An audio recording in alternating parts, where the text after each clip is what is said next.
A salami sandwich. Salami sandwich. Hell yeah. I look so determined. Initial shot. Welcome. Welcome. Welcome to the cult. The cult of the movies on book. Here we are. Reading books on movie. Movies on book. You know, the good things in life.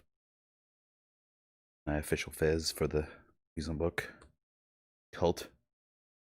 Come join me. Before these stories, these amazing little stories, change it up again today. The background and whatnot. I had to go full movies and books.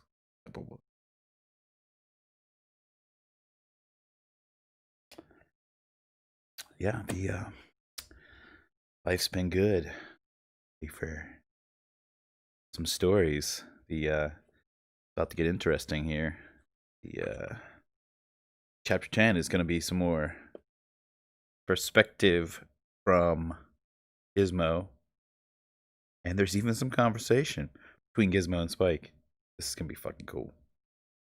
You're really interesting chapter. I fucking love it. Thank you, Jonas. He has been looking me up.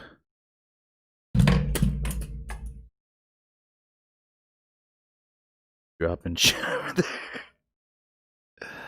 Look at that. Oh my god. You can't really tell, but yeah, we've been working hard. We've been working. Look at that fucking contrast. God damn it. We got in there yesterday. Awesome. Awesome working with that guy. Jonas Britt. Go work with him. Go get tattooed. Buy art. Cool guy. Got a little fall over here, you know. Almost knocked my whole fucking rig off. Also, the Fez is having trouble. This would be awesome. Cult. Cool. God.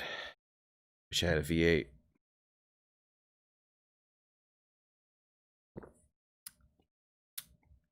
Well, I do. Not sponsored by V8, but if you're listening to V8,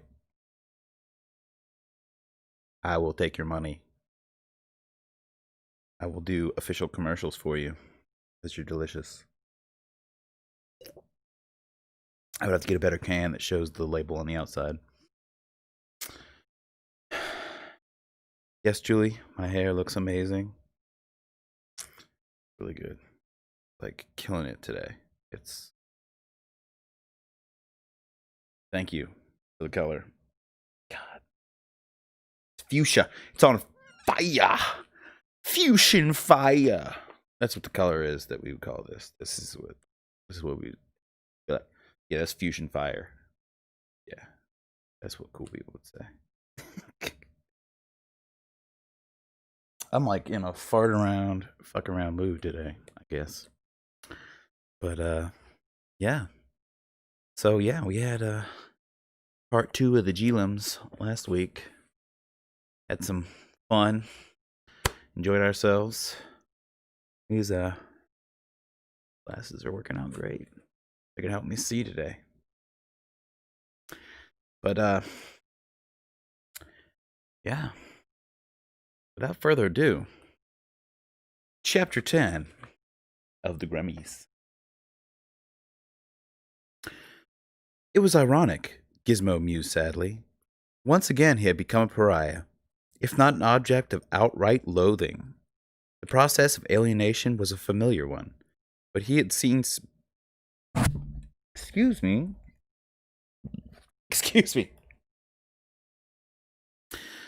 But he had been spared it for nearly 4 decades since the China Sea crossing, in fact.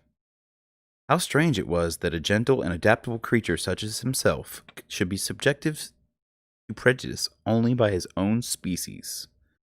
It was at times such as this that he nearly hated Mogterman, his creator. His genetic miscalculations assured that minority Mogwai, for which Gizmo was one, would be instantly recognized and hated by the majority. Physically, they all looked approximately the same. The massive differences were internal, involving character, ambition, desire for peace. So indelibly were these differences etched in the personalities of every Mogwai that there was no hiding or disguising them. Stripe was barely an hour old when he knew Gizmo was one of them. So, he said coldly,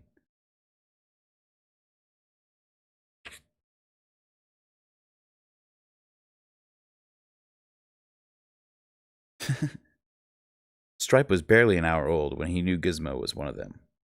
So, he said coldly, we've encountered one of the Eternal Ones. You are that, aren't you? Gizmo did not have to respond. Stripe knew the answer, even as he asked the question, and it infuriated him.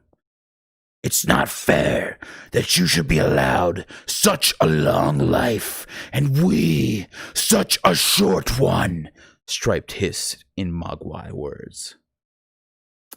It was an accident of Mogterman's creative process, Gizmo replied softly. You have more knowledge than we, Stripe charged. More life and more knowledge. Why don't you share both with us? It's not possible. And you're glad it's not possible? Gizmo shrugged. What is the reproductive secret? Stripe demanded. You saw how we got here, so you must know. Why do you want to know? Gizmo asked.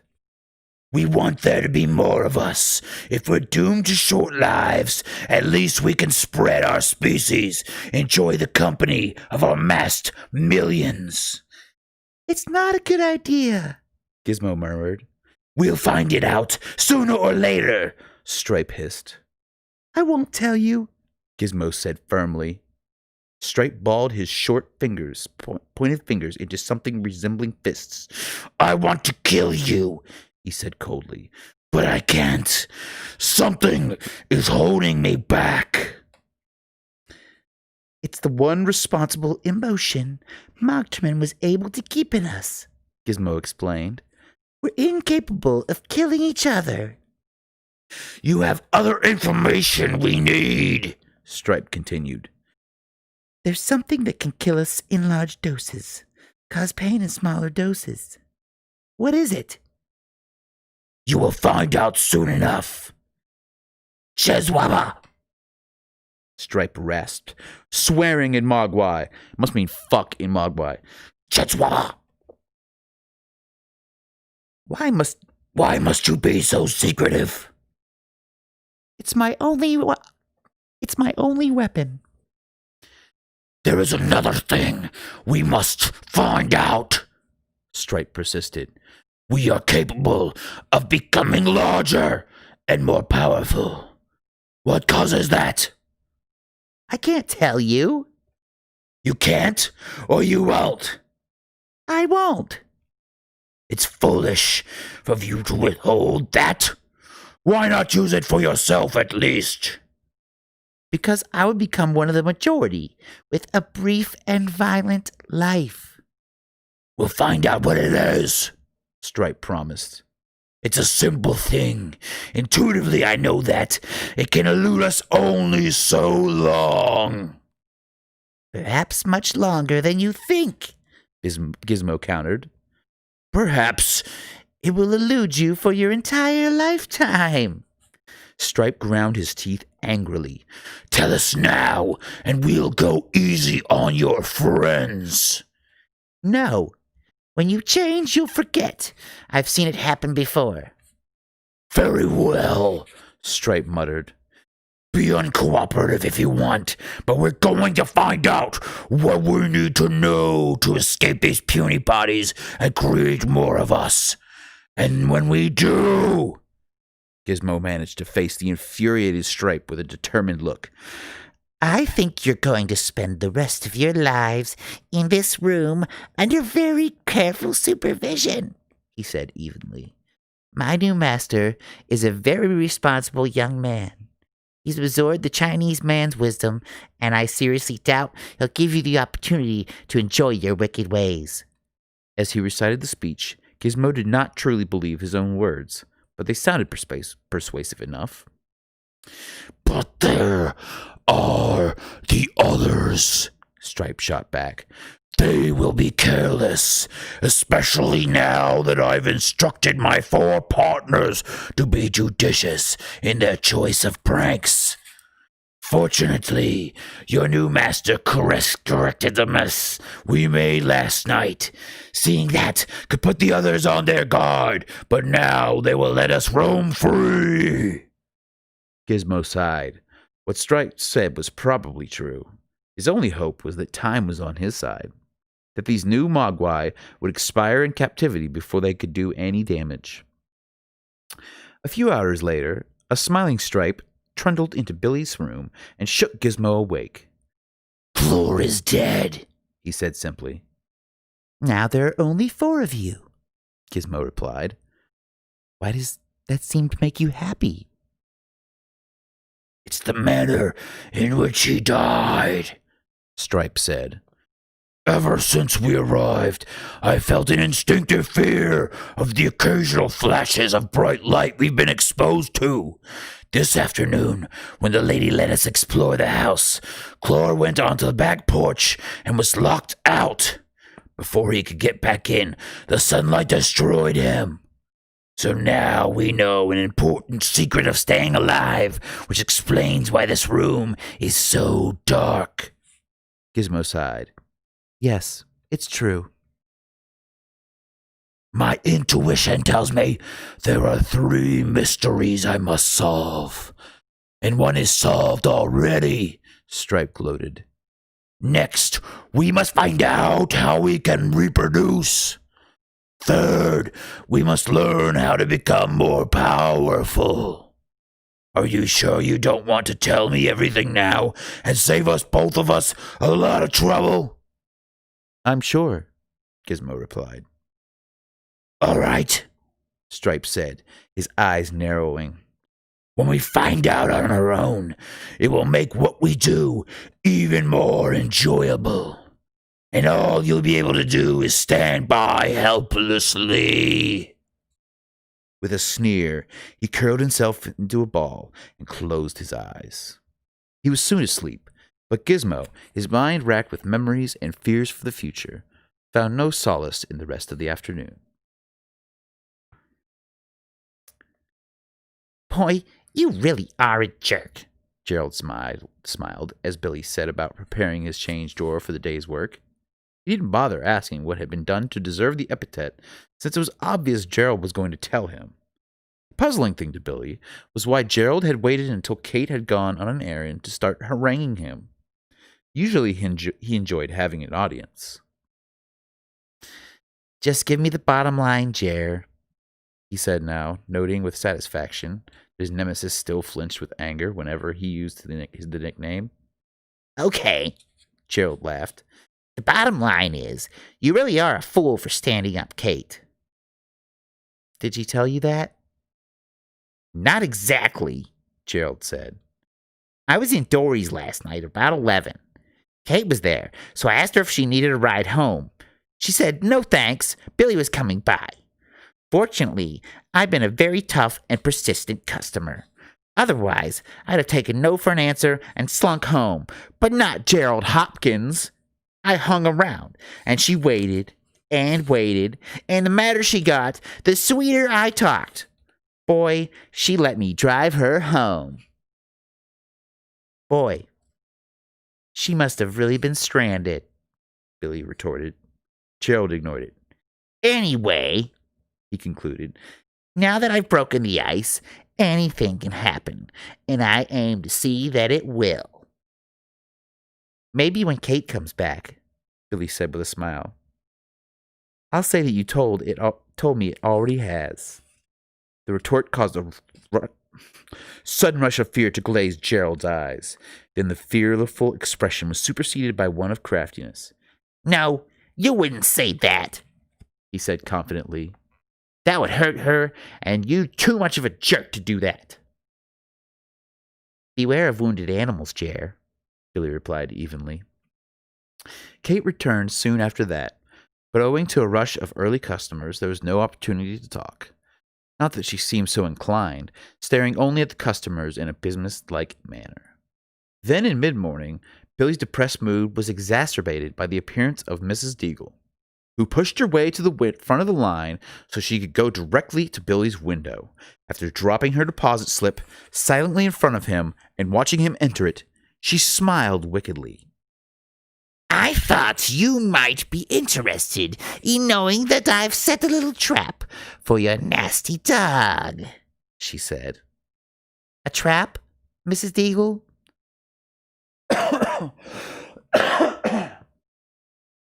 Nothing as crude as a bear trap, she said sarcastically.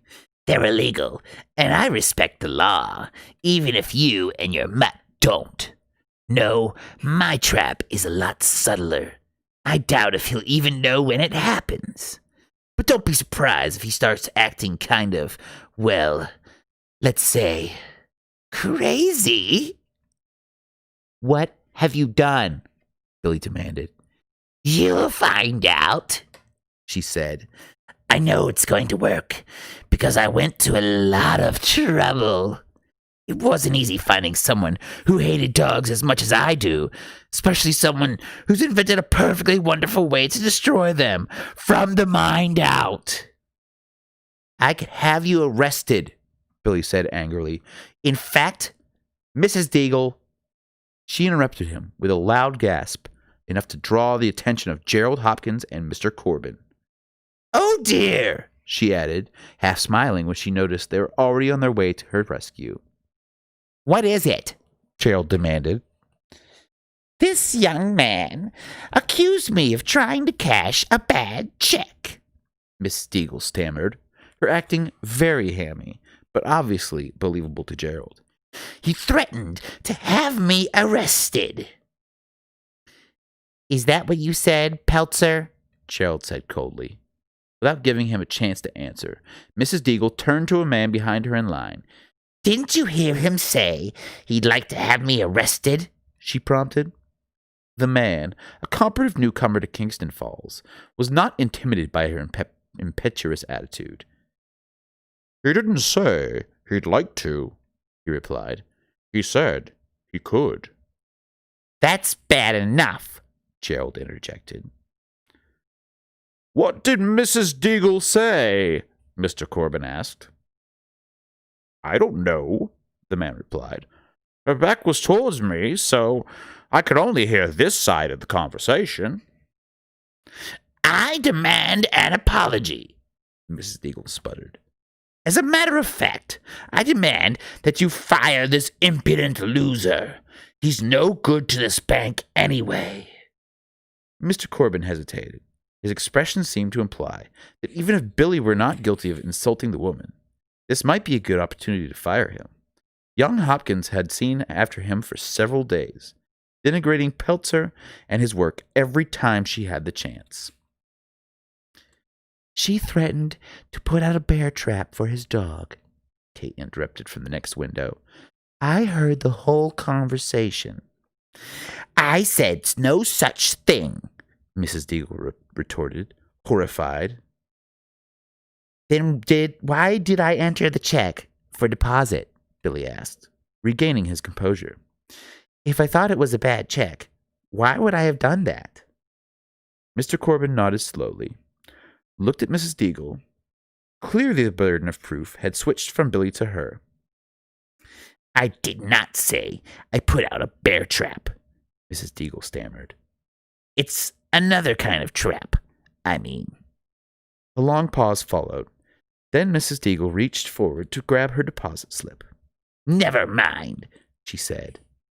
If you want to have an impolite, stupid people working for you, that's your business. Her nose high, she clomped out of the bank. Now then, Mr. Corbin said, indicating that the bake's business was to continue as usual. After Gerald fixed with an angry graze and departed, Billy glanced at Kate. His expression said, "Thank you."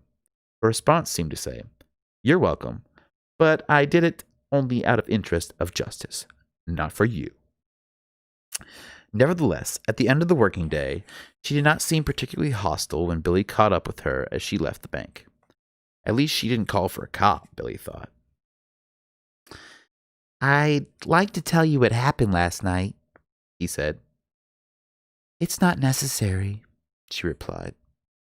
"As several people have told me recently, I'm a little crazy about Mrs. Deagle's takeover plan.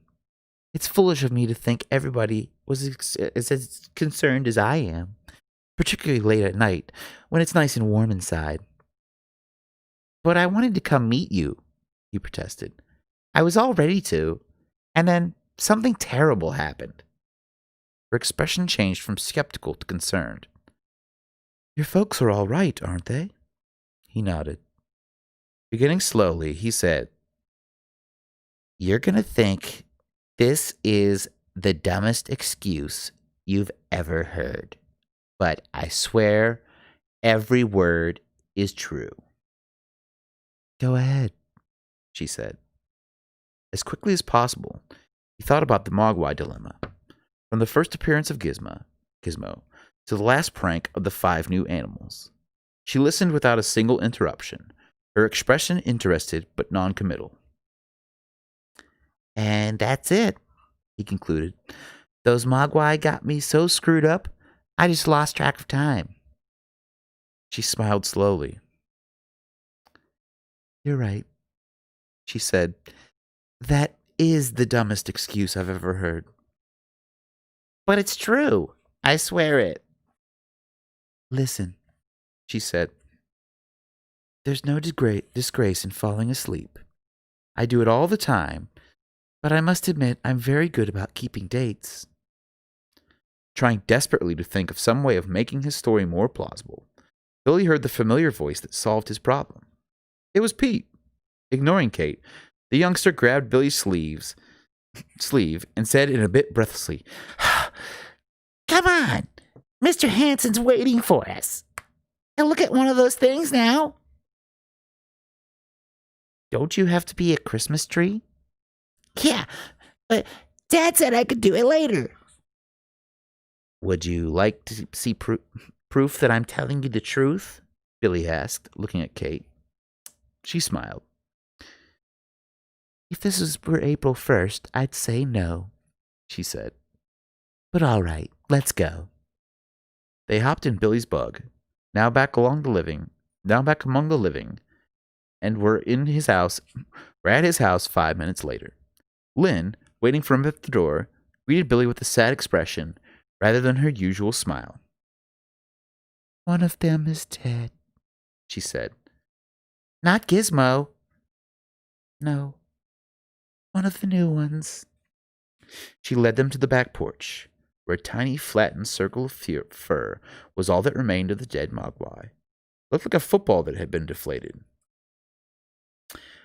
"I got out on the porch, and then I must have shut the door and locked it out," Lynn explained. "It couldn't have been there long enough to have starved to death." "No," Billy agreed. the Chinese boy said the bright sunlight kills them. "I don't know what to do with it. What do you do with the dead Mogwai?" Billy shrugged. Pete, kneeling next to the tiny corpse, prodded it gently with the end of a ballpoint pen. "It looks like it's really drying up fast," he observed. "I'll bet if you leave it here in a couple days, there won't be anything left but a little fuzz." "Don't touch it, Mom," Billy said. "At least, not until we get back from school. Mr. Hansen, my old science teacher, is going to examine one for us. Maybe we'll know more after that." Lynn was only too happy to go along with his wishes. Concerning the dead Mogwai, she was less agreeable about his decision to take one out of the house. "Do you think that's wise?" she asked. "If it got away." "We won't let it get away," Billy assured her. "Besides, how are we going to find out if they stay cooped up all the time. A minute later, the four of them were in Billy's room, looking at the four curled up balls of fur in the corner, and about 6 feet away from them, the wide-awake Gizmo. Here, Kate, Billy said. This is Gizmo. He's the best one. Would you like to hold him? Sure, she said a bit hesitantly. Sure. Holding the soft creature, which almost seemed to smile at her, Kate was alternately enchanted and horrified. The animal was unlike anything she had ever seen or even read about. That, coupled with the fantastic story of how they reproduce, made her blood run a bit cold. Maybe we should take Gizmo to Mr. Hanson, Pete suggested. Billy shook his head. But suppose the other ones are different, Pete said, not without logic. You haven't seen them reproduce, have you? No. Well, suppose they can do that. Then it's too bad, Billy replied. Mr. Hanson will still be able to examine the one we take him and tell us if it's a new species or not. Later, if he needs to see the water thing, maybe we'll have to take him Gizmo. But he's my favorite. I don't want to take a chance on hurting him. With that, he gently pulled out one of the other mogwai from the somnolent mass, put it into the shoebox they decided to use, and closed the lid firmly. Halfway to the junior-senior high school, Billy looked at Kate, who was holding the shoebox on her lap, both hands tightly clasped over it. Well, he said, do you still think I was lying about last night? Smiling, she shook her head. Even if the part about the water is made up, it's still a great story, she said. It had been nearly 3 years since Billy had walked down the main hallway of his old school, now deserted except for a few teachers and maintenance people. It seemed smaller than he remembered. The hallways actually looked shorter, the walls closer together. Was it possible to shrink an entire school? He smiled, realizing that the mind could perform such a trick quite easily. Peeking into classrooms that should have been familiar, but were not, he experienced a feeling of loss, as if all evidence of ever having been there had been erased. They've probably even sanded down the initials I carved in every homeroom desk, he thought glumly. They entered the science classroom, and Billy shook hands with his former teacher. A few moments later, Roy Hanson looked at his watch, realized it was nearly dinner time, and decided to ask the kids questions as quickly but politely as possible. Although he had agreed to examine it when Pete had asked, he had not really listened to his story, which sounded off the wall and disjointed. He probably had a muskrat or shrew or some other animal he'd never seen around his house, and inspired by the lecture on new species, had visions of discovering some missing link. Still, Pete was at least interested, and it would not do to discourage or ridicule him. All right now, Roy said. Let's see what we have in here. As he started to open the box, Billy held up his hand. Wait, sir, he said. There's too much light. It may even be enough to kill him in a few minutes. Hanson turned off the overhead light. How's that? He asked. We'd better pull the shades, just to make sure, Billy urged. Hanson did so, wondering if he had a monster on his hands. But it would take only a few minutes to examine the creature, probably less time than it was taking to get the proper amount of subdued illumination. That's fine, Billy said finally. Hanson smiled, opened the box, and looked inside. Good Lord, he said slowly. He had never seen such an animal. Touching it gently, he took its pulse, which was incredibly slow for what seemed to be a mammalian, and stroked its soft fur, which was subtly different from every other wild or domestic animal he'd encountered. I don't know what this thing is, he confessed. Pete smiled broadly. It's a new species. We'll be rich, won't we? Tell me we'll be rich. Hanson smiled. I can't promise that, he said. Maybe my knowledge is incomplete. I thought I knew every type of animal on this planet, but this is certainly a new one on me. He looked at Billy. Where did you get this? He asked. My dad brought it back from Chinatown. No papers or anything came with it? Billy shook his head. Do the thing with the water, Pete urged. What was that? Hanson murmured. I told you, Pete said. the thing makes another animal when you put water on it. Roy recalled a garbled description of the creature's reproductive technique. Something about a drop of water, but at the time it seemed more like Pete's rambling. Now he was inclined to be more respectful. Just one drop, though, Billy said. We don't want to make any more than necessary. Hanson nodded, located an eyedropper, and loaded it from the sink. 1 drop of water coming up, he said. He paused. On the back, Billy said, sensing the reason for his hesitation. Holding the mogwai in one hand, Roy allowed a single bead of water to fall on its back. For a long moment, nothing happened. Then the crackling sound started, and the creature began to shriek wildly. Kate, her hands over her face, leaped back, then slowly spread her fingers to peer out at the mogwai's writhings. A minute later, as the frying sound reached a crescendo, a huge blister grew, abscess-like, on the mogwai's skin, gradually broke apart, and emitted a furball onto the lab table. The 4 watched as the sound diminished, and the mogwai's sufferings obviously subsided. I can't believe it, Roy murmured. The furball was growing, gradually forming itself into a miniature version of its parent as it expanded. It's incredible, Roy breathed. Looks like we got our own little Christmas miracle. Another minute passed, all of their eyes still on the growing new mogwai. it'll keep growing until it's as big as the other one, Billy said. That'll be a little while. Don't worry, Roy smiled.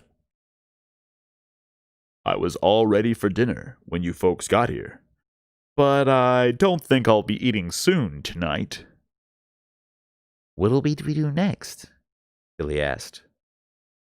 I'd like to run some blood tests.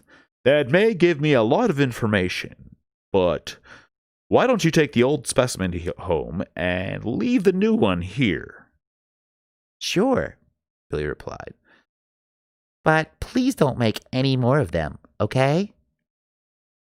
You can bet on that, Roy assured him. not until I'm darn sure that these babies are. The 3 young people left then, discussing the phenomenon animatedly until they were nearly home. Then Billy grimaced and slapped his hand on his forehead. What is it? Kate asked. I forgot to tell him not to feed them after midnight, He said, disgusted with himself. Don't worry, Pete said. I'll stop by after I do my Christmas tree routine. It'll only be 8 o'clock. You won't forget? Pete crossed his heart. Word of honor. He promised. May I turn into a Christmas tree forever if I forget. That was chapter 10. Let me read chapter 11 real quick. Chapter 11. Pete forgot. Chapter 12.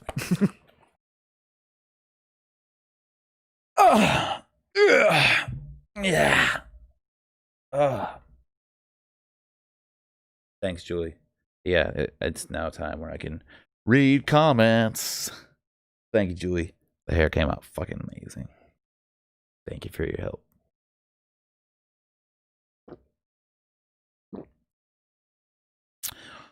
V8 Original, 100% vegetable juice from concentrate with added ingredients. including 2 full servings of vegetables in every can. Come on, man. Yeah. What's up, Eric? I love your name, by the way. Mantis Toboggan is a good fucking doctor. He's the best doctor.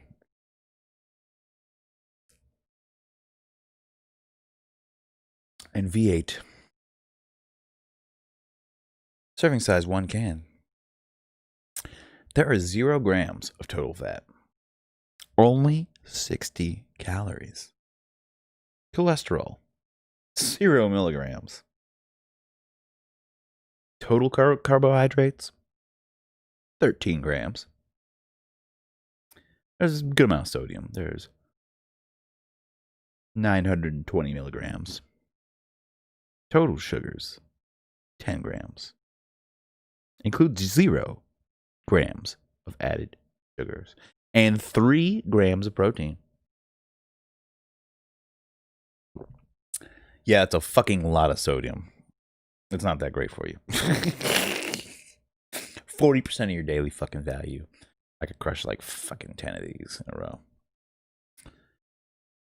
Maybe it's not as good for you as I really thought. But it's good in my belly. Chapter 11 was pretty short. Pete forgot. Dumbass Pete. Fucking idiot. Why the fuck would you forget, Pete? Probably because you're a fucking child. You don't fucking know any better. I believe in chapter 12, we're going to get to the photos from the movie. But, damn,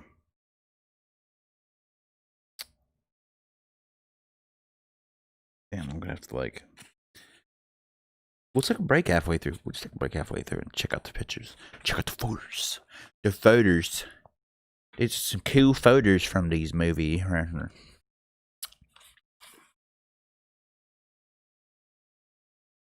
That's me stretching my jaw. Like a snake.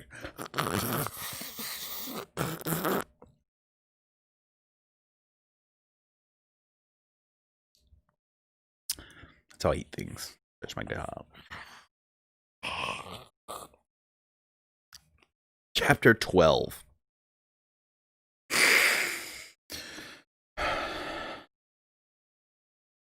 The greatest frustration of Gizmo's existence was that he could not communicate very well with other species. As a highly intelligent form of life, he often understood by intuition the general context of what alien beings said, but making them understand him was another matter. Now, as Billy and the young man returned with the shoebox, Gizmo had the feeling that things were not going very well. The only reason they could have had for taking the new Mogwai away was to study it. From that it followed, and then they demonstrated how water made them reproduce. Excuse me. All these burpees.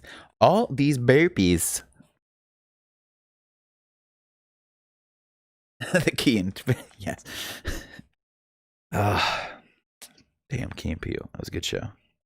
And Gremlins 2 is fucking amazing. Gremlins 2 is, as I'm reading the first Gremlins book, I'm going to tell you Gremlins 2 is better than the fucking first one. It's fucking amazing.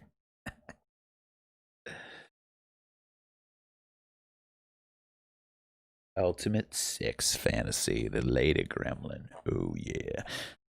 There is the Lady Gremlin in Gremlins. Dose, Julie. Come on now. We know that gremlin is Gorge. She is a sex machine. I'd fuck a gremlin. I mean, wouldn't you? Wouldn't you fuck a gremlin? Ellie would probably be okay with it. She'd be like, okay. If you want to fuck a gremlin, like, okay. Back to the fucking story.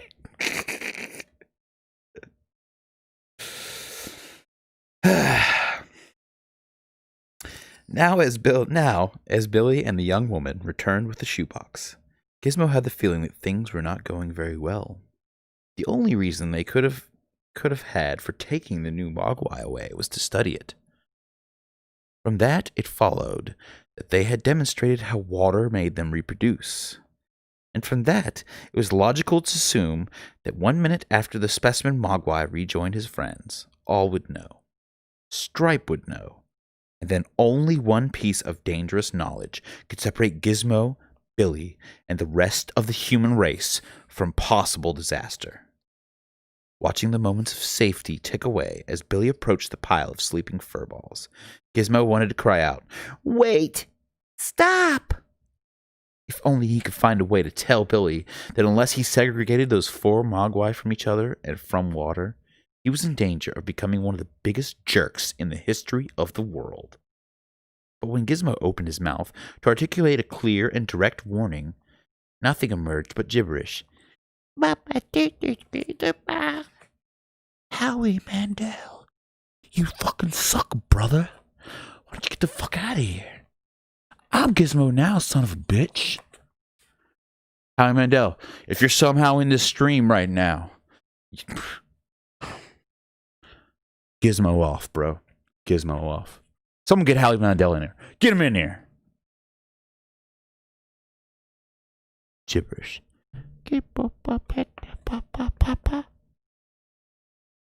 Look, Kate, Billy smiled as he opened the shoebox. Gizmo must be jealous. He reached to stroke Gizmo's head with one hand and dropped the new Mogwai into the bunch with the other. There, he said. See, Giz? They don't mean a thing to me. You're the special one. He seems kind of sad, doesn't he? Kate said. Yeah, a little, I guess. You can't blame him. There's been a lot of excitement the past couple days. A few minutes later, they went out, leaving Gizmo to watch the grim conspiracy unfolding before him. It began with the 4 Mogwai going into a huddle, from which constant whispering emanated, punctuated by an occasional grunt or shout of triumph from Stripe. After several minutes, they moved apart, and as one looked directly at Gizmo, their expressions told him they felt they were on the verge of a quantum power increase, that he had better stay out of their way when it happened. They were undoubtedly close to realizing this tremendous power surge. Yet even the pessimistic Gizmo knew it was by no means automatic. During his own lifetime, he had seen several dozen near explosions averted, mostly by good fortune rather than planning. But these misses did serve to illustrate the point that until the final mystery was solved, containment was possible. Stripe, one of the most diabolically clever majority Mogwai Gizmo had so far encountered, knew that the last step was the most important. Moving to the front of the group, he spoke in Mogwai. We've solved 2 problems, he said coldly. We know light is our enemy, so we won't be trapped into exposing ourselves to it. We know that water makes us reproduce. All that remains is to discover how to become powerful. Gizmo looked directly into Stripe's eyes. Well, He asked. why don't you reproduce then? This family can keep you locked in this house, but it's foolish to believe they can keep you away from water. You'd like that, wouldn't you? Stripe smiled wickedly. By reproducing now, we could succeed in doing nothing but creating an army of weak creatures that could be easily eradicated. You've seen such impatience fail in the past, haven't you? Gizmo allowed himself to smile faintly. In fact, he always hated to see the unlimited reproduction for that simple reason that it mathematically increased the chances of stumbling onto the final mystery solution. Consistent with this, he hoped Stripe and his 3 cohorts would not take the step right away. The best way to discourage their doing so, of course, was by making Stripe think he favored reproduction. And what Gizmo mused was the best way to delude Stripe into thinking he wanted them to reproduce now. By saying the opposite. No. Since Stripe would automatically reject that as a ploy. In fact, the best way to convince his enemy that he favored reproduction was to seem to favor it. It was an elliptical line of reasoning, but with a devious stripe, one had to be wily. There is an old adage, Gizmo said. it says that the opportunity should be grasped when it arises, or that moment will never occur again. So you think we should reproduce now? Stripe asked through narrowed eyes. I am not your advisor. It just seems to me. Liar! Stripe shot back. Do you take me for a fool? Do you really think I'll fall for such obvious psychological maneuvering? Gizmo, summoning all his acting ability, did his best to look innocent. Stripe raged, smiling finally in triumph. If you, my dear enemy, advise us to reproduce now, it can only mean one thing. That is what you want. You know it is my inclination to believe the opposite of what you say. Therefore, if you speak in favor of reproduction, that is really what you favor. His forehead furrowed as he followed his own convoluted reasoning. He paused, then rushed forward with the denouement. Therefore, since you are in favor of reproduction now, we won't do it. Gizmo looked away, rolled himself into a ball, and cherished the brief moment of victory. He realized it was a temporary thing, however, subject to the mercurial whims of Stripe's mind. But at least he had a little time to think. Back to the shitty fucking story.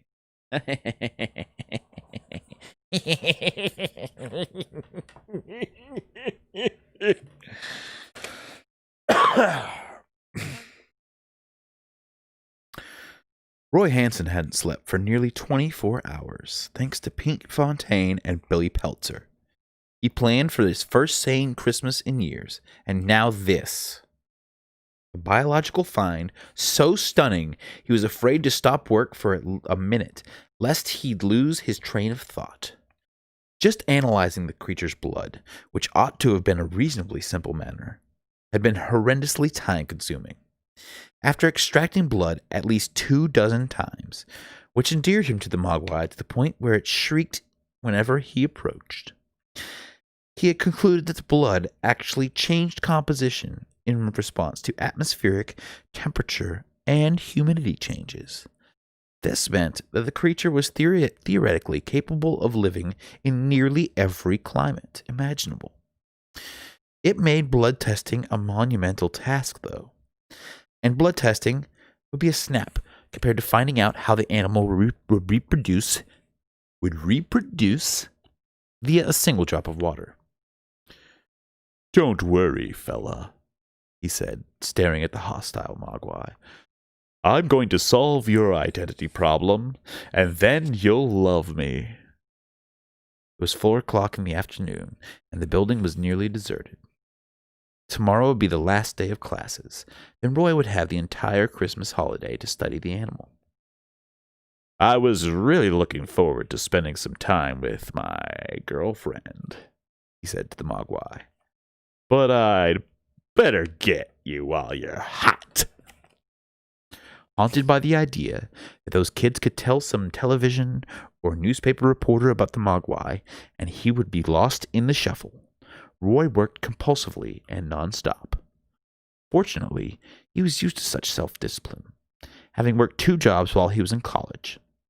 He learned to sleep on the run, think on the run, and eat on the run.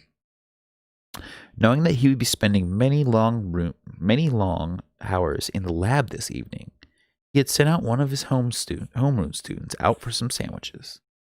Munching on one, he noticed the Mogwai stare hungrily at it. Why not? He smiled. We're both in this together. Have a bite. Pushing a morsel through the bars, he laughed as the Mogwai grabbed and downed the snack like a veteran fast food addict. Okay, he said. Now it's time for one more jab with the needle, in the interests of science. I know you're all caught up in this in the interests of science, but it's not helping me get my petition signed. Kate wasn't exactly perturbed. She was concerned, however, that Billy seemed to have no time to help her contact people. While she understood that he was preoccupied with the Mogwai problem, she did not want to lose track of her main goal in life at the moment, to thwart Mrs. Deagle if there was a takeover plan in the works. It was late afternoon, only minutes after they had gotten off work. Dory's pub was nearly deserted, only Murray Futherman sitting at the far end of the bar nursing a drink. Billy and Kate had said hello to him when they came in, but he had not seemed so inclined to socialize. They left him alone, taking a table in the corner farthest away from the video games, where Space Invaders were being zapped by some teenagers. They offered coffee and slowly unwound from a rough day at the bank. I'm sorry, Billy explained. Really, I am. It's just that I don't feel right being away from home too long. Mom may not know what to do if those Mogwai get loose or something. If it wasn't for that, I'd help you take that petition door to door. Where are you keeping them, by the way? Kate asked. Still in your room? Billy nodded. Mom lets them out every once in a while, though. Not outside the house, but downstairs. She thinks it's mean to keep them all cooped up all the time. Aren't you afraid they'll get splashed with water? Not really. There aren't any leaks or anything, and we keep the kitchens and bathrooms closed. Oh, I guess if they knew they could reproduce that way and wanted it, they'd find a way. But they're pretty docile, and Barney follows them around. If they get in anything he thinks they shouldn't, he barks a warning. Kate smiled. Any more warnings from Mrs. Deagle? She asked. Yeah, she mumbled something under her breath today, just loud enough for me to hear, saying Barney's time was almost up. What do you think she meant? Is she bluffing? I don't know. I wouldn't put it past her to hire somebody to put a drug in his food. They sat silently a moment, sipping their coffee. Then, without looking up, Kate murmured, Watch it. Here he comes, with one too many. As the shuffling figure of Mr. Futterman nearly stumbled just before reaching their table, she added quickly, Make that two. Hey, kids. Excuse me. Hey, kids. Futterman said, pulling up a chair, putting his rough, scaly hand on Kate's arm. He smiled. Now here's a new one. Most guys ask you when you get off work, but I want to know when you start. Not for another 15 minutes. Oh, Why? you're the best one to complain to around here. Futterman replied thickly. Dory's not interested. You listen. A fella can tell you his problems, and you sympathize. But I can't wait 15 more minutes. All right, Kate smiled. I'm not working yet, but tell me anyway. It's that stupid cantankerous. Can't get her to cooperate, no matter what. Not your wife, Kate interjected. No, he said. It's that snowplow. Darn thing. But I thought you said it worked perfectly, Mr. Futterman, Billy said. I did. But that was before I took it for a tune-up and they loaded it up with foreign parts. Every single gasket, spark plug, foreign. It's no wonder she conked out. It's like serving chop suey at a wedding. You ever heard of anybody serving chop suey at a wedding? His voice is rough. Billy shook his head. Of course not. They serve good old American food. Give the guests chop suey, and they none of them move for the rest of the night. Same with cars and trucks. Foreign parts are like chop suey. Boiled rice. Thick, sticky. I've never heard it put that way before, Kate said, humoring him. But you may have something. They're paying us back for winning the war. Futterman said in a somewhat slurred but unequivocal tone. They're putting gremlins in our machinery. The same gremlins that brought down our planes in the big one. The big one? Kate asked, puzzled. World War II, Futterman rasped. You know, the sequel to World War I. Kate and Billy laughed. Anyway, Futterman continued, they're shipping their gremlins over here. In their cars and stereos. And now in the spark plugs in my snowplow. Where's the snowplow? Kate asked. Around the corner. She conked out just as I pulled in a parking spot. That was my only break today. Can I give you a lift home? Kate offered. No, thanks, Futterman replied, getting shakily to his feet. The wife's on her way. Should be outside now. Thanks for listening to me. I needed that. You're welcome, Kate answered with a smile. Why don't you pick up some chop suey on your way home? That can make you feel better. Fat chance, Futterman laughed, waving as he headed for the door. Billy leaned back and smiled. That was really nice, he said. The way you handled Mr. Futterman. I'm used to it, Kate replied. People are about the same all over. They just want somebody to listen to them, especially around the holidays. Why is that? It's because a lot of people get depressed when they're bombarded by all this cheer. I always thought everybody was happy during the holidays, Billy mused. Most people are, Kate said. But some aren't. While everybody else is opening presents, they're opening their wrists. Billy winced. A cheery thought. It's true. The suicide rate is always highest around the holidays. Stop it. Now you're making me depressed. Sorry, can't have that. A slight edge to her voice bothered him. Do you get depressed at Christmas? He asked. I don't celebrate Christmas, she replied. As far as I'm concerned, it doesn't exist. Why? Are you a Hindu or something? No, I just don't like to. But why? Do you really want to know? She asked, looking at him in a way that was almost challenging. Sure. I guess I want to know everything about you. She avoided his glance. I don't know, she murmured, her expression distant. I don't know why Christmas is always so horrible. My grandmother died on Christmas. She was my favorite person. I had my appendix taken out on Christmas. It burst while I was opening my presents. Even my dog Snappy got run over on Christmas by two big kids on a sled. But the worst? God, it was horrible. What? Billy urged. It was Christmas Eve, Kate continued slowly, almost as if she were in a trance. I was 6 years old.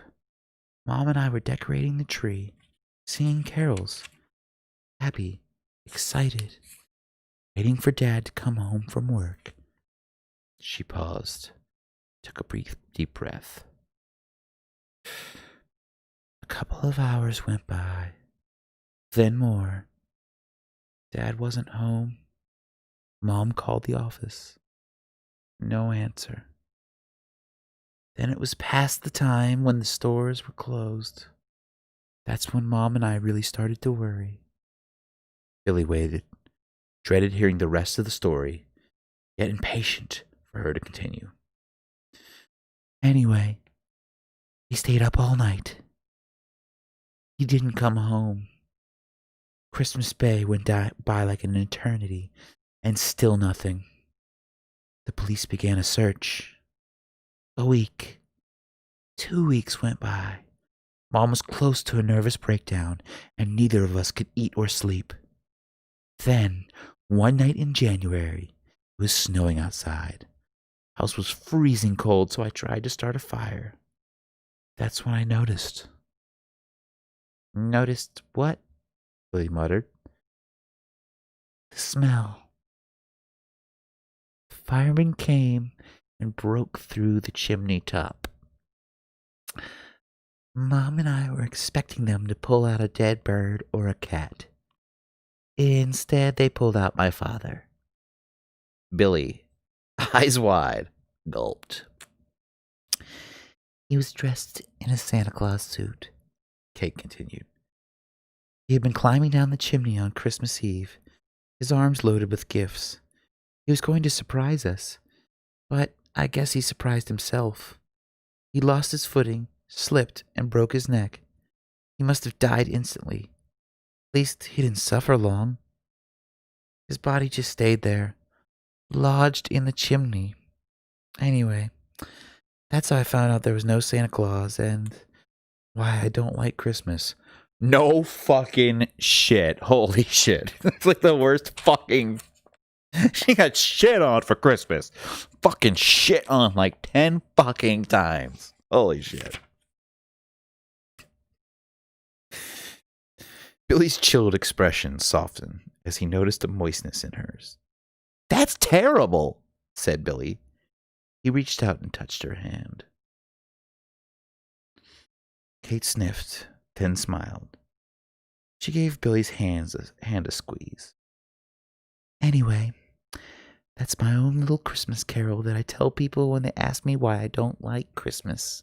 That would be an interesting Christmas carol, the Christmas Carol of Kate. The Christmas Carol of Kate. You got a fucking Christmas life. All right. Actually, you're one of the few people who didn't express any doubt. Most just kind of look at you oddly for some, and some even laugh. Fucking assholes. Knowing he was more sensitive than the average person made Billy feel better. Made Billy feel better. It gave him a thrill to find out about Kate, who was generally secretive about her personal and family life. I'm really sorry, he said. I feel like a wishy-washy Jack Gerald always says I am. I'm sorry. This is Billy. I'm fucking it up. I'm really sorry, he said. I feel like the wishy-washy Jack Gerald always said I am. Kate laughed. No, you're not. You're just concerned about other people's feelings. If that's being a jerk, give me a jerk any day. One jerk coming up, he said. What a fucking dork. What a fucking dork. God. One jerk coming up.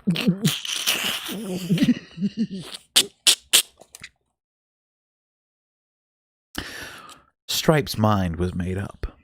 After 15 minutes of being followed around the house by the big, sad-faced dog, he had decided the drastic measures were in order. It would simply not do to have the noisy oaf in their wake, if and when they decided to take some action. That was the practical aspect of the situation. The pleasant side was that it would be fun to gang up on Barney, honing their skills in the process. Gathering the other Mogwai around him, Stripe mapped out a rough plan of action to be started immediately. The others, as he suspected they would be, were almost joyously enthusiastic. As soon as the woman goes next door for her afternoon coffee, Stripe ordered, we'll gang up. Until then, we'll make individual passes with these. So saying, he passed out some long pins he had found in Mrs. Peltzer's sewing basket. There's also some stuff in the garbage can under the sink, he said. Some dog food he didn't eat.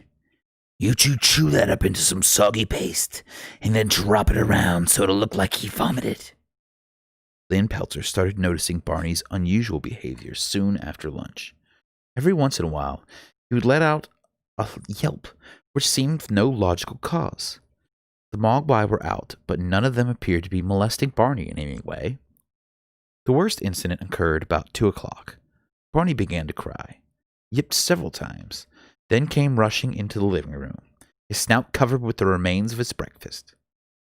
What did you do? Lynn asked accusingly, tracing his tracks into the hallway.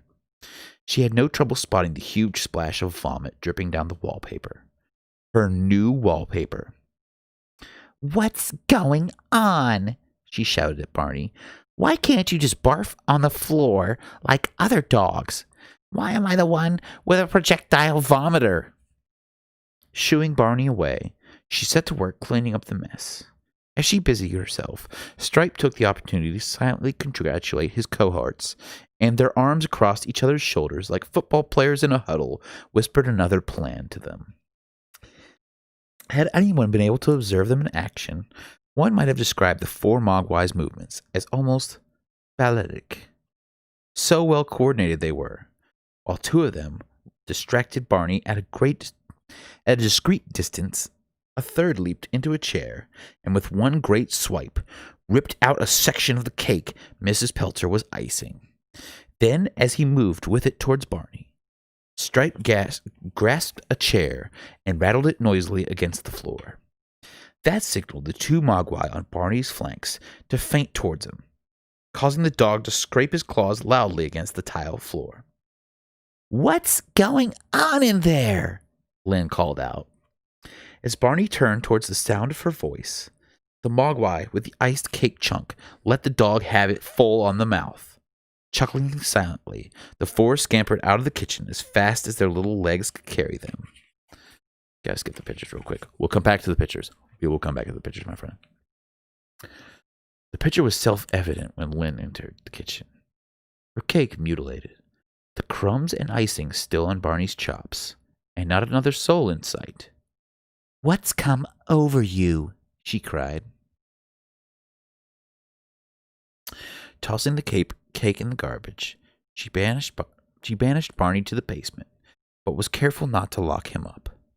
Better to make him feel guilty for an hour or two than invite him back to society.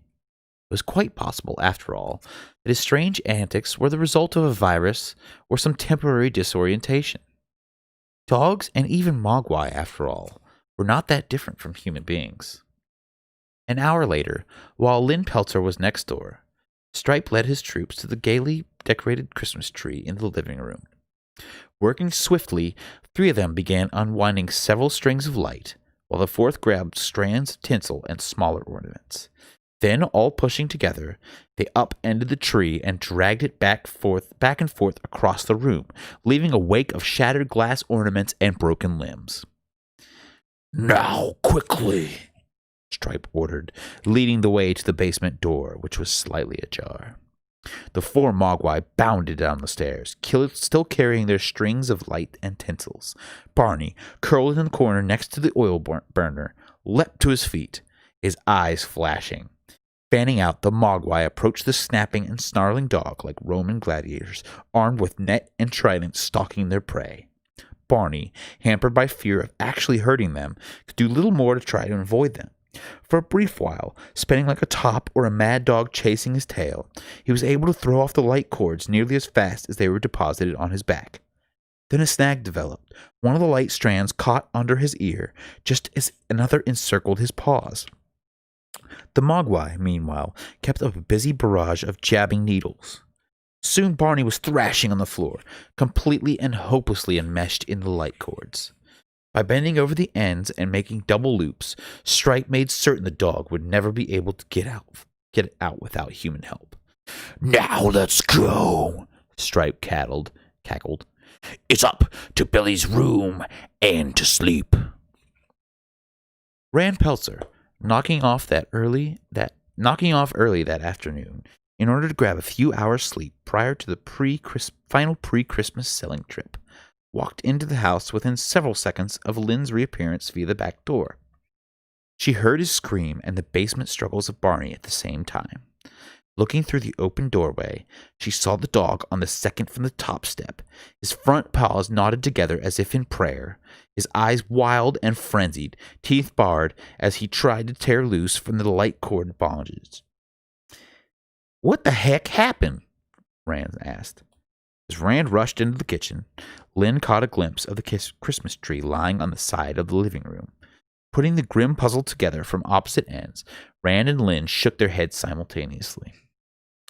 When they finished, Lynn helped drag the still struggling Barney into the kitchen and freed him from the light strands. Rand picked random slivers of tinsel from the dog's body, muttering to himself the while.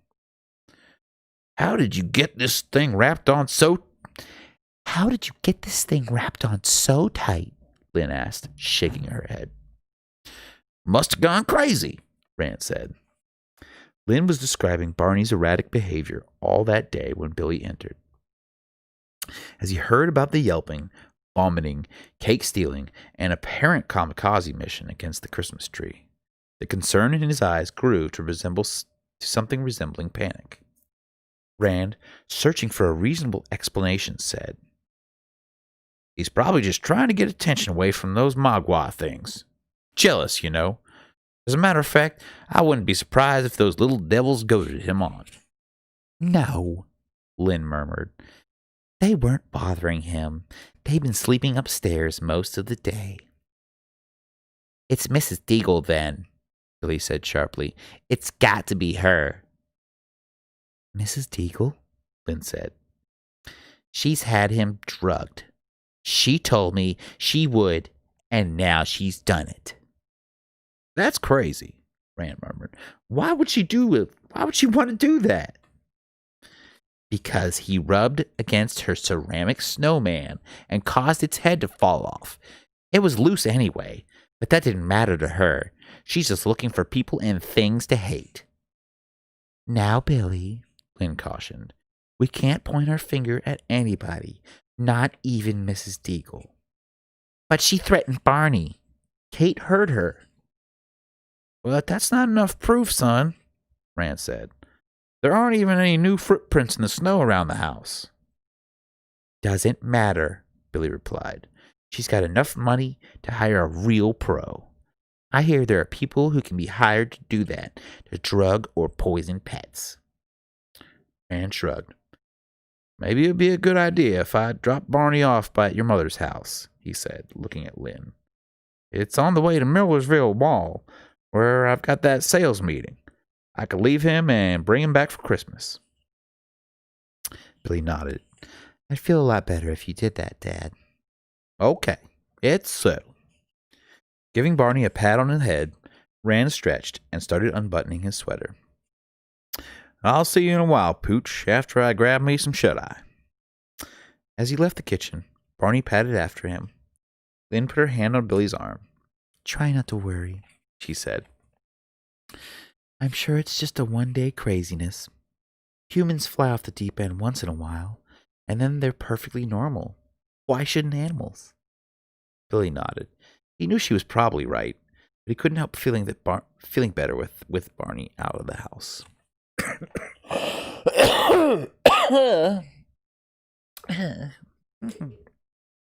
It's hard to read some of these voices. Whew. It's a little rough on my voice. Just a little bit longer, my friends, and I think we'll be done for the day.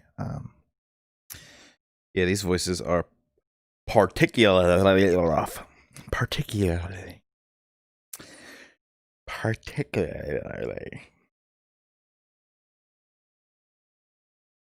Where did they come from? How did they get here? A small group of actors stood looking at the mysterious pod-like object, their faces showing fear, disbelief, and horror in the 1956 classic movie Invasion of the Body Snatchers.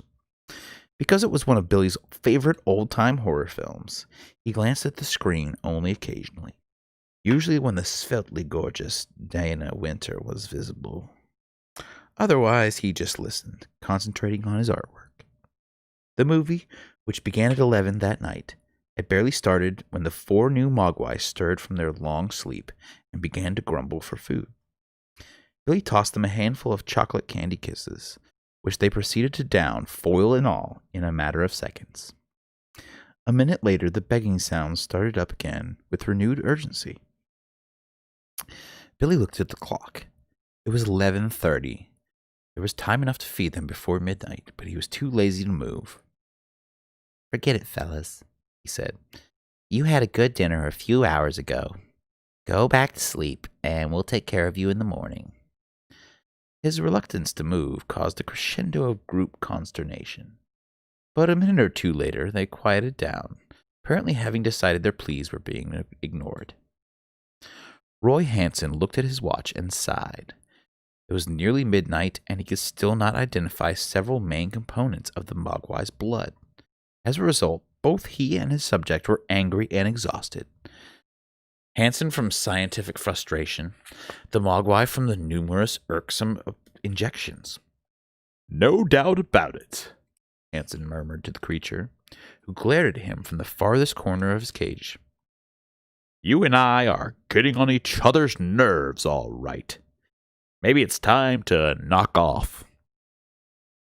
He studied his notes one more time, concluded that he was right in deciding that he simply did not have sophisticated enough equipment in his lab to do proper tests.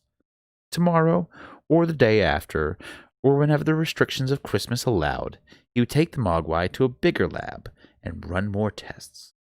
For the moment, doing any more blood sampling was simply an exercise in futility. His stomach rumbled with hunger. "Yeah, that's another good reason to knock off," he murmured. "I'm starving." During one stretch of 4 or 5 hours, when he had thought he was on the verge of a breakthrough, he had eaten nothing after unwrapping a large salami and cheese sandwich brought him earlier in the day. His stomach still churning, he looked at the sandwich now, half with desire and half with revulsion. The bread had already started to harden at the edge and the cheese was curling up.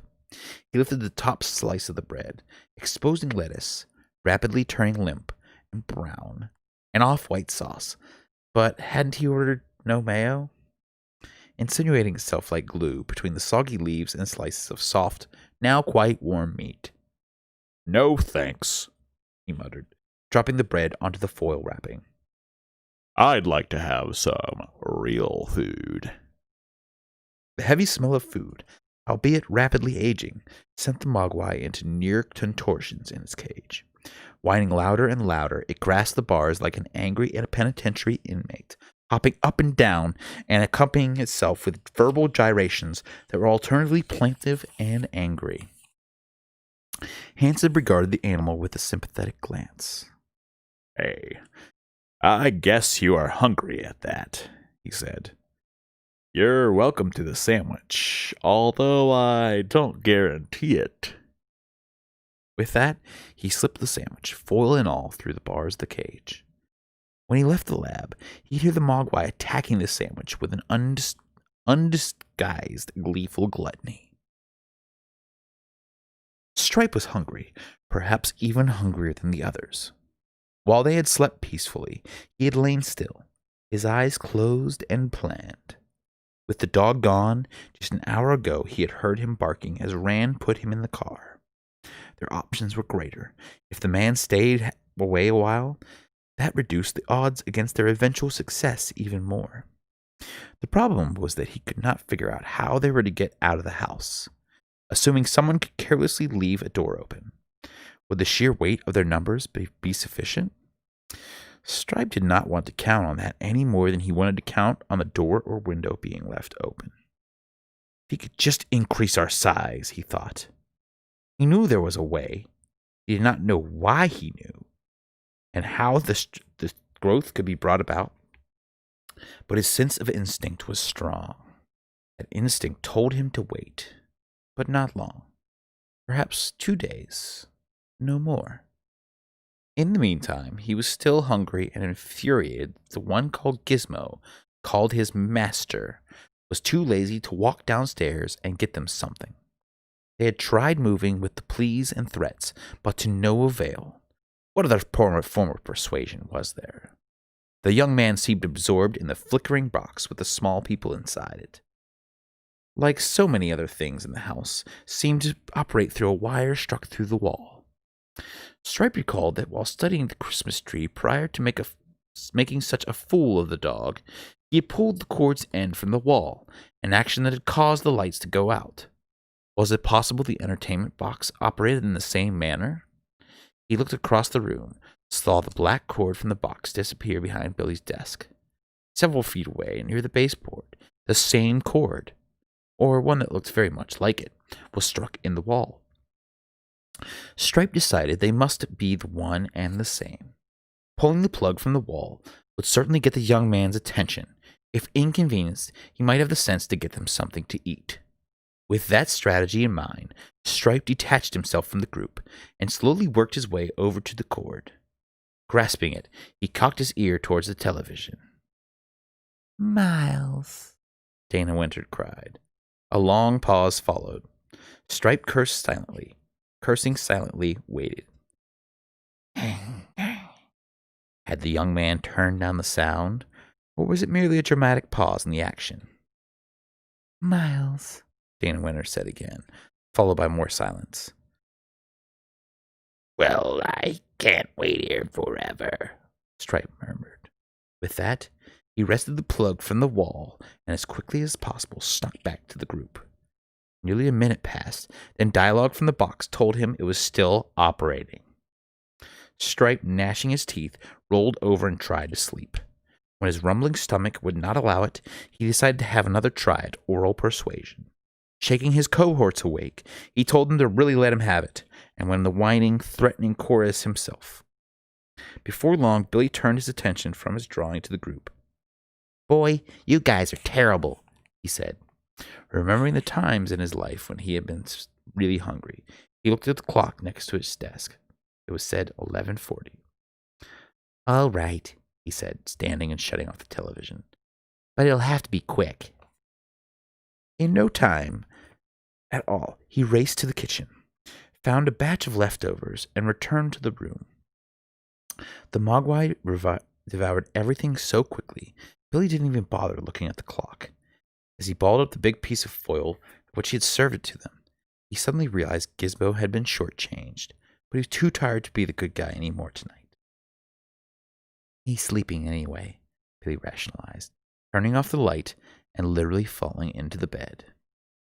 Billy awakened after a dreamless night to see the first gray blush of dawn beneath the lowered shades of his bedroom.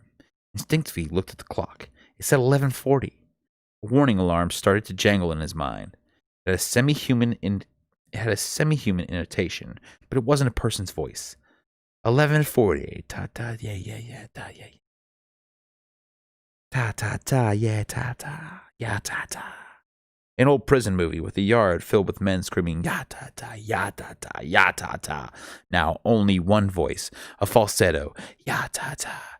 11:40. Suddenly Billy snapped into a sitting position in bed. He put his hands over his eyes and waited for the overlapping impressions of fantasy and reality to separate. Letting out his breath slowly, he looked at the clock. The hands were in the same position, but it couldn't be. He couldn't have overslept that long. Even as thought entered his slow-functioning mind, his eyes dropped, following the desk cord as it disappeared behind the panel and down the wall to the base cord, where the cord was out. Ya-ta-ta, ya-ta-ta. Now the voice more familiar, of an intelligent creature trying to form words, his mouth twisting wildly, eyes wild as he gesticulated from the short, fat, furry arms. Giz, are you all right? Billy swung his feet onto the floor and looked down for his slippers. As he did, he caught his first glimpse of the 4 unfamiliar objects in the room. The sound was pulled out of his chest. Neither a scream nor a curse, nor a recognizable word of any kind filling the room so suddenly and profoundly. It startled Billy so much that he felt his entire body shiver. A single mass shockwave, causing him to coil into a near fetal position. When it was over, he realized he had both hands firmly over his eyes. Slowly, the chattering of Gizmo penetrated his false security of blackness. Removing his hands from his eyes, Billy prepared himself for a longer look at the strange sight before him. It's the fucking eggs. Billy, you goddamn idiot. Oh, look at what the fuck you did, brother. Look at what the fuck you did. Look what the fuck you did. That loud noise earlier was this stupid Krang android falling over. Krang! Big fucking, massive of fucking Krang android.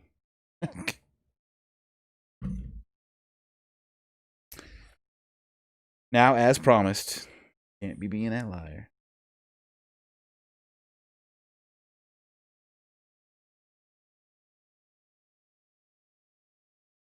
Mr. Futterman,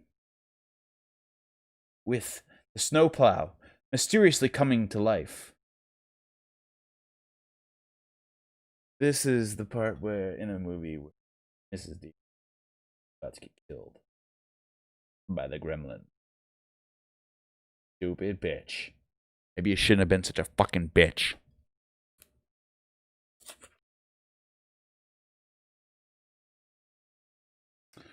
Gremlin's going crazy in Dory's pub with Kate, trying to keep the peace right there. There she is. But chaos reign.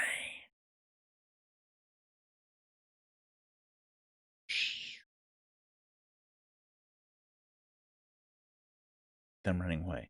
Oh my god. There's some gremlins over there. Fucking gremlins. Gremlins blowing up. That's when they kill the gremlins.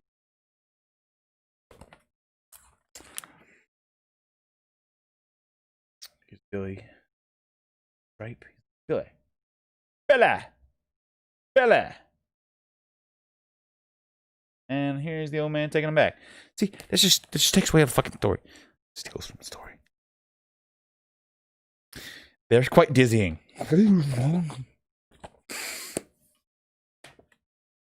That was some good shit today. That is some crazy shit. That was fucking something else. I can stick it back here on my shelf next to sweet Charles in charge. Look. Charles is in charge of my life, my love, and my everything. It's movies on book. It's movies on book. It's movies on book. Today. Movies on book with Romper. This was a Romper review. This was a review for me and you and everyone. Have fun with me till next time I see you again. I'm thinking about doing movies or video games. If I can do it with AV, then I can do it on the computer. I am not buying anything that makes me be able to play video games, so fuck that noise. See you next week. Love you guys. Thanks for all the support and the love and the things and the everything given to me. Shout out to my friend Jacob Dennison, who's gonna help me with an actual theme song. Movies on book. Movies on book. Movies on book with Romper. See you next time, my loves.